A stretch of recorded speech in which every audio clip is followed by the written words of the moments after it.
ठीक है। LD muscle और ट्राइसेप्स मसल की टाइटनेस की वजह से क्या होता है कि जो शोल्डर का जो होता है अपडेक्शन या फिर फ्लेक्शन या फिर जो है एल्बो का एक्सटेंशन, ठीक है, ये मूवमेंट्स जो होते हैं रेस्ट्रिकेटेड हो जाते हैं।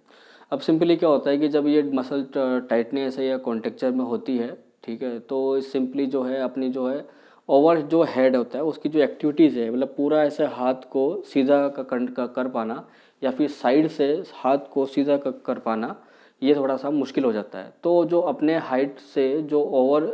स्ट्रेच जो देखने को मिलता है वो अपन को एक्टिविटीज़ आपको देखने को नहीं मिलती है जब एलडी मसल टाइटनेस और ट्राइसेप्स की टाइटनेस है। तो सिंपली क्या होता है कि जैसे अपन जब यंगस्टर जो होते हैं, पेशेंट जो होते हैं, उनको अपन सिंपली कह देते हैं कि चलो दोनों हाथों को खोलो ऐसा, ठीक है, और पूरा ऐसे करो, या फिर आगे से हाथों को ऐसे लेके जाओ पूरा और ऐसा करो, या फिर उसको ऐसा करके उसको होल्ड करो 10 सेकेंड, अब यहाँ पर 10 सेकेंड होल्ड करो, अब यहाँ पर जो है 10 सेकेंड होल्ड करो, ठीक है, या फिर आगे से हाथ को लेके जाओ 10 second hold, 10 second hold, 10 second hold, ठीक है। इसमें एल्बो को स्ट्रेट जो रखना भी ज़रूरी होता है, ठीक है। पर अगर यहीं पर अगर कोई छोटा बच्चा है, ठीक है, जो आप छोटे बच्चा जो होता है वो इनको जल्दी से कोऑपरेट नहीं करता है वो, ठीक है, तो आपको सिंपली जो है ओवर हेड एक्टिविटीज़ आप बच्चे से अगर आपको करवानी है, जैसे बच्चा जो होता है एक खिलौने से खेलने के बाद में दूसरे खिलौने से खेलना बिल्कुल पसंद नहीं करता, उसके लिए दोबारा नया खिलौना चाहिए, उसके साथ वो दोबारा से खेलने के लिए तैयार है। तो ऐसी एक्टिविटीज़ अगर बच्चों के साथ में करवानी हो, ठीक है, तो कैसे करवा सकते हैं। बच्चे की हाइट के अकॉर्डिंग आप कुछ भी जो है ऊपर की तरफ कोई भी जो खिलौना होता है उसको आप टच कर सकते हो, वो दोनों हाथों के लिए होना चाहिए, राइट के लिए भी और लेफ़्ट के लिए। ऐसा नहीं कि एक जिस तरफ आपको ट्रीटमेंट देना है उसी तरफ हो, नहीं, दोनों तरफ आपको जो है टॉयज़ होनी चाहिए ऊपर की तरफ, ठीक है। बच्चा नीचे ग्राउंड पे जो है बैठा रहे या फिर कहीं पर भी रहे, अब वो दोनों हाथों से उसको बॉल टच करने के लिए बोलना है, 1 time, 2 time, 3 time, 4 time, 7 times, ठीक है, और 10 टाइम तक उसको ऐसा दोनों को टच करने के लिए दोनों हाथों से उसको बोलना है, ठीक है। पहली एक्टिविटी। दूसरी एक्टिविटीज़ में आपको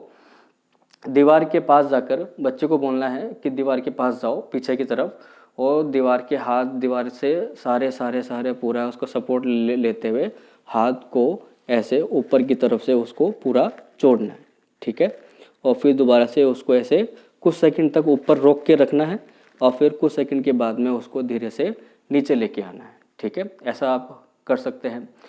तीसरा काम क्या कर सकते हैं, बच्चे के पास में दीवार की तरफ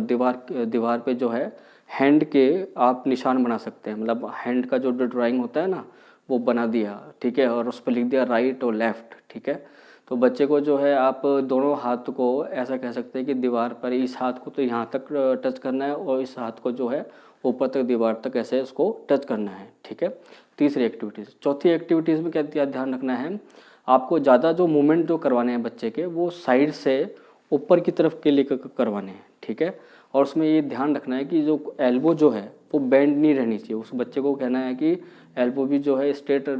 होनी चाहिए, ठीक है। या फिर जो है बच्चे को बीच में से सेंटर में स्टैंडिंग हो जाए उसकी, और दोनों तरफ उसको हाथ को ऐसे करके उसको जैसे बर्ड जो फ्लाइंग जो मोड होता है पंख का, वैसा उसको करने के लिए अपन बच्चे को कह सकते हैं। तो ये मल्टीपल्स जो है अपनी दिमाग से भी जो है पेरेंट्स जो है बच्चे को एक्टिविटीज़ करवाने के लिए ऐसा एक्टिविटीज़ वो अपने खुद से भी जो है इनोवेट कर सकते हैं। मैंने आपको 4 से 5 जो एग्जांपल दिए हैं वो इसलिए दिए हैं कि बच्चा एक एक्टिविटीज़ को बार बार करके बोर हो जाता है, वो बार बार नहीं कर पाएगा, ठीक है। तो आपको हर 2 दिन से जो है उसकी एक्टिविटीज़ के लिए कोई ना कोई नया टास्क उसको ओवर हेड एक्टिविटीज़ के लिए आपको देना है। बात रहती है कि सर एक जो पुली आती है, पुली के लिए हम ऐसा कर लेते हैं, पुली पे करता रहते हैं। तो जो पुली जो होती है वो इनिशियल जो फेज़ जो होती है, जब हम चाहते हैं कि इसकी एलडी मसल की जो है स्ट्रेचिंग हो, ट्राइसेप्स की स्ट्रेचिंग हो, तो बच्चे ने अगर ज़्यादा स्पीडली उसको पुल कर लिया तो वो बहुत ज़्यादा पेन, अचानक से जो इस शार्प जो पेन आता है पूरा, वो उसको पेन आ सकता है। तो उस पेन की वजह से बच्चा जो है उसको अंदर से एक फियर हो जाएगा,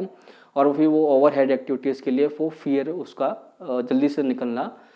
मुश्किल हो जाता है। तो हम क्या चाहते हैं कि वो जो एक्टिव असिस्टेड जो एक्सरसाइज होती है वो इनिशियल फेज में नहीं करने के बजाय थोड़ा सा उसको पोस्टपोन कर दिया जाए एक्टिविटीज़ को। धन्यवाद।